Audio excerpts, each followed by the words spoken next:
What's going on, everybody? Welcome to CS5 Unmasked, bringing you another costume tutorial. Now today we're going to be making Jason from Friday the 13th Part 2 for under $25. Now even though this costume wasn't too hard to actually make, I still had a wonderful time doing it. So sit back and relax, and welcome to CS5's Cost Cut Costume Tutorials. Alright, let's look at what we need.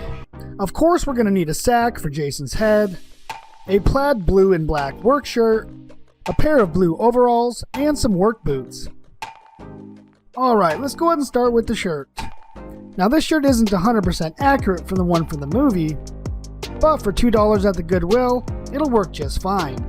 Now it is a little too neat and a little too clean for a Part 2 Jason, so we're gonna have to dingy it up a little bit. Go ahead and grab yourself a bucket with 1 gallon of warm water. Then get yourself a small bottle of flat black acrylic paint, which I picked up at Walmart for about 50 cents, and a set of latex gloves. I picked these ones up at the dollar store.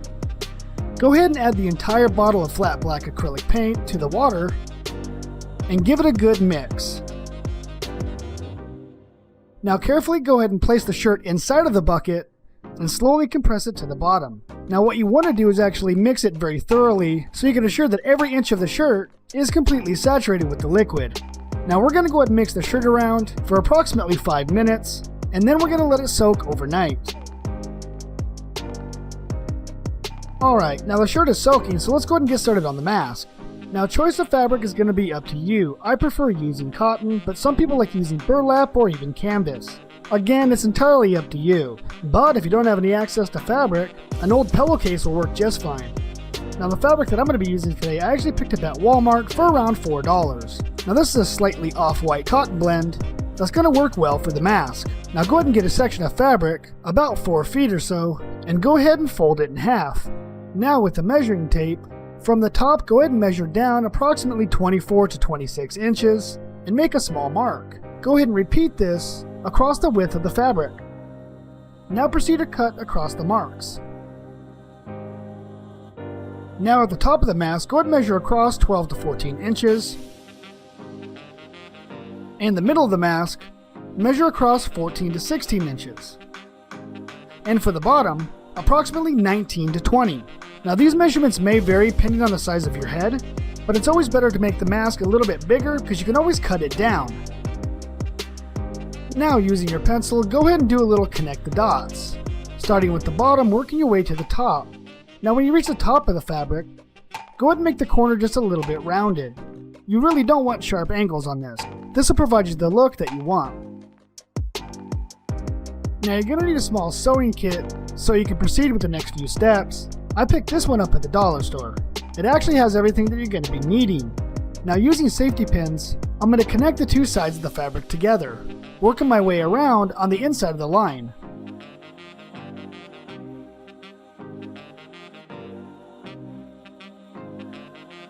Once you have all the safety pins in, proceed to follow the pencil mark to cut out the shape of the mask.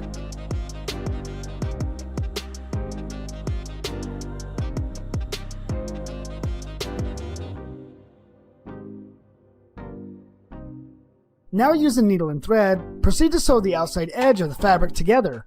Now this is going to be quite tedious and mind-numbing, but just to assure you, it's going to be worth it at the end.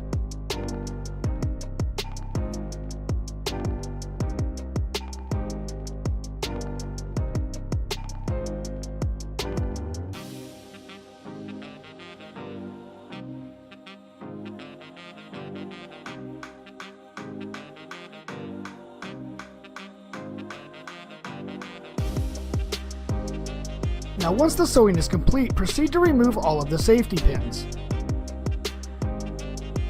So what you're seeing here is technically the inside of the mask. Proceed to turn it right side in. Now this is going to hide all of the stitching. Go ahead and try the mask on to see how it fits. Once you're satisfied with the way it fits, using a pencil, lightly make a mark on your left eye.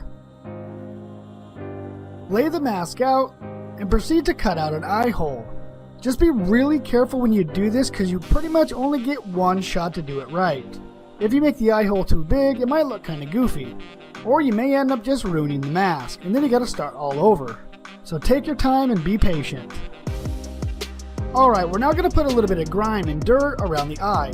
Using a piece of cardboard, we're going to put it on the inside of the mask. Because we're going to be using brown acrylic paint and a little bit of water, we don't want it to soak through both sides. So using a small damp rag, use just a little bit of brown acrylic paint. Now the paint I picked up at Walmart for about 50 cents. Now gently dab and rub the diluted paint around the eye hole. Now if you're afraid that you added too much, don't worry. You can just add a little bit of warm water and most of the paint will be removed. Okay, so the mask is pretty much done. So let's go check on the shirt. Now I've had this soaking in this black water solution overnight, so it should look really dingy. Now I'm going to be using an old plastic lid that I had lying around to keep the liquid from getting onto my table. Go ahead and pull the shirt out of the liquid and wring out any excess. Now you can already see a big difference. Now it is wet, so it will look a whole lot darker. We'll go ahead and wait till it dries so we can see the final look. Okay, go ahead and hang the shirt up and let it air dry. Now this is going to continue to drip for a little while, so have something placed underneath to catch any of the black liquid solution as it drips off the shirt. Now I'm just going to use the same plastic lid that I used earlier. It doesn't look too bad. Now if you do want it darker, go ahead and put it back into the liquid and keep checking on it every couple of hours until you get to the desired look that you want.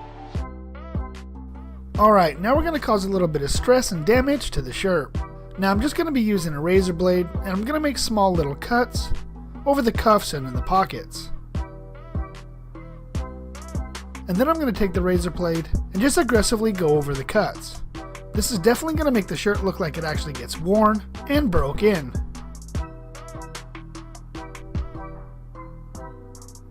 Now I also use the razor blade over the pockets and on some parts of the collar and parts where the buttons go. Now I know you're not going to be able to see this with Jason's mask on and while he's wearing the overalls, but I still think it's a nice touch and it's a little detail that I wanted to add.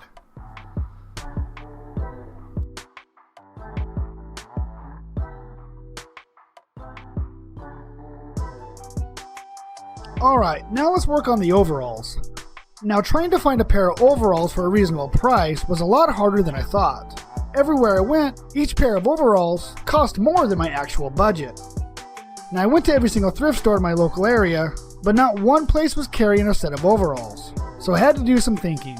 So eventually I just went on Facebook Marketplace just to see if anybody had a pair. And lo and behold, somebody did. Now he was asking 20 bucks, but being as I didn't have 20 bucks to spend, I offered him a mask for the pair of overalls. And fortunately he agreed. He wanted a Freddy vs. Jason mask, the final battle scene, and I was more than happy to oblige. So the mask itself cost me around 6 bucks. And believe you me, these overalls were actually in pretty good condition. So these actually look too nice, so we're gonna have to dirty them up a little bit. So I decided to actually put some of that black water solution that I used to dingy up the shirt in a spray bottle and then apply it to the overalls.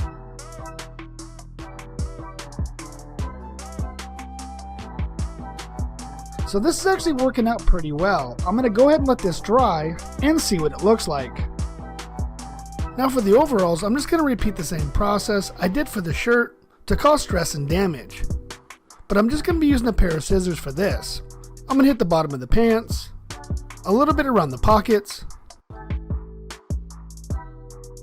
and even some slight damage on the shoulder straps.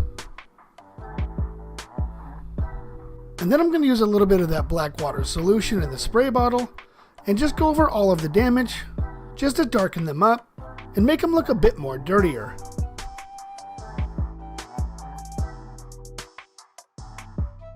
Now for the string that goes around the neck of the mask, I'm just using an old black shoestring. Now I know that's not the exact string that they used in the movie, but I actually had one lying around, so I might as well use it. Alright, now the last thing I'm going to need is actually a dark pair of work boots. Now, fortunately for me, my local thrift stores have an overabundance of work boots, so I was able to pick these ones up for about $4. Now, being as these aren't dark in color, I'm going to go to use some of that diluted black paint and just apply it right to the boot.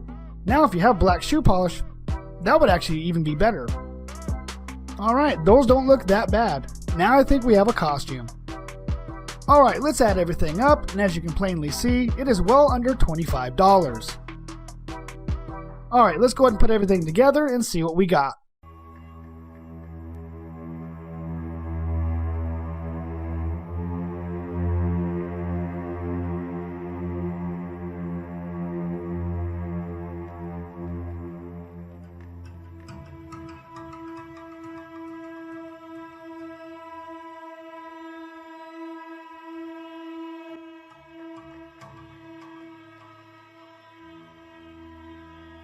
Alright, I want to thank everybody for stopping by and checking out the video. Now, even though this costume really wasn't that hard to make, I absolutely love the way that it turned out. And in my personal opinion, the Part 2 Jason is still one of the more scarier Jasons in the entire franchise. So if you guys have any suggestions for costumes you'd like me to make in the future, let me know down below. Alright everybody, until next time, this is CS5 signing out, and I hope to see you in the next video.